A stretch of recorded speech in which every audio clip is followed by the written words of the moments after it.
Determine the area of the polygon bounded by these points. So we'll just make a little sketch here just to make sure we'll go in the right order. 1, 2, 3, 4, 5. 1, 2, 3, 4, 5. 1. First, 1, negative 3.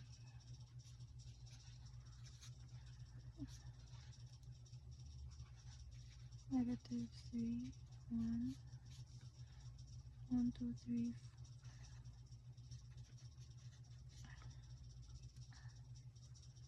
So around here, negative 5, negative 9. So connect na to sila para mapurma atong polygon.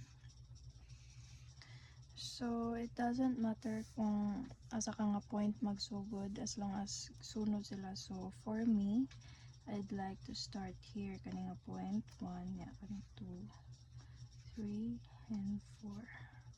So we'll use this formula, 1/2 so summation of down right minus summation of tanang naka down left. So first atong isuwat mga x and y coordinates.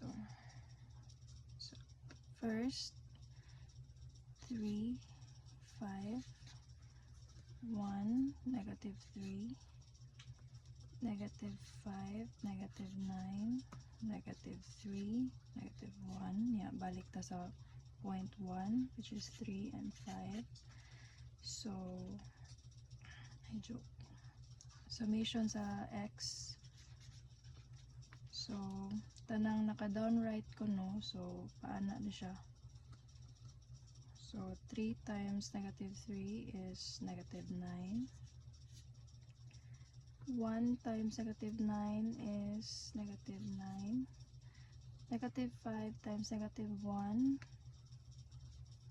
is positive 5. And negative 3 times 5 is negative 15. So,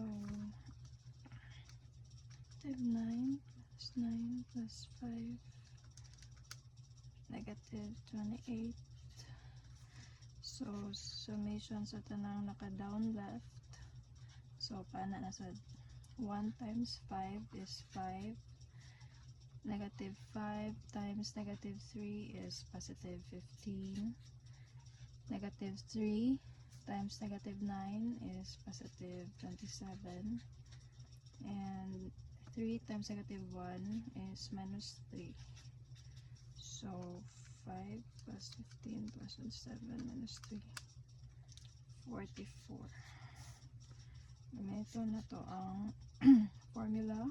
1/2 absolute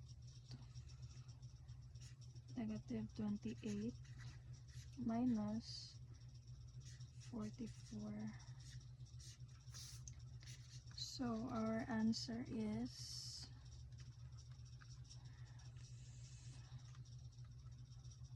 negative 28 minus 44.